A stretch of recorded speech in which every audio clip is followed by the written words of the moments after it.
আপনারা দেখতে পাচ্ছেন যে শাহবাগ থেকে ঢাকা বিশ্ববিদ্যালয়ের রোডটা যেটা এসেছে, হ্যাঁ ওই যে রোডটা পাশে কিন্তু ঢাকা বিশ্ববিদ্যালয় মেট্রো রেল স্টেশন।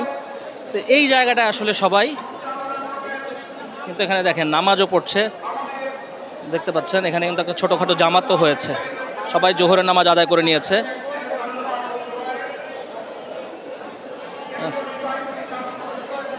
মানে সুন্দর একটা কর্মসূচি আমরা দেখছি,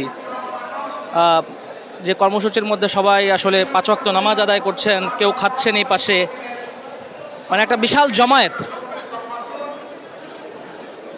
আমরা দেখতে পেলাম। নামাজ শেষ করে ফেলেছেন, জোহরের নামাজ শেষ করে তারা আবার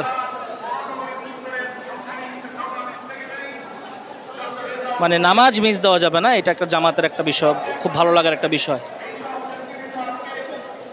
সভা সমাবেশের মধ্যেও আসলে 5 ওয়াক্ত নামাজ আদায়ের যে বিষয়টা, মানে নামাজ আপনারা মিস দিয়ে কোনো কাজ করেন না, এই জিনিসটা আসলে আপনারা মানে সবসময় ফলো করেন, যে কোনো পরিস্থিতি হোক, যেখানেই হোক, যে অবস্থানে হোক। এটা কতটা ভালো লাগে আর কি, মানে সবাই একতাবদ্ধ। এটা খুব ভালো লাগে। 5 ওয়াক্ত নামাজ পড়ে শরীরটা সুস্থ রাখে, ঠিক আছে। আল্লাহর কাছে ইবাদত করে, আল্লাহ আমাদের সৃষ্টি করেছে, যে আল্লাহ সৃষ্টি করে সে আল্লাহ কাজে না করতে পারে, তাকে আজকে লাভ কি? এখানে ভরসা নাই তো।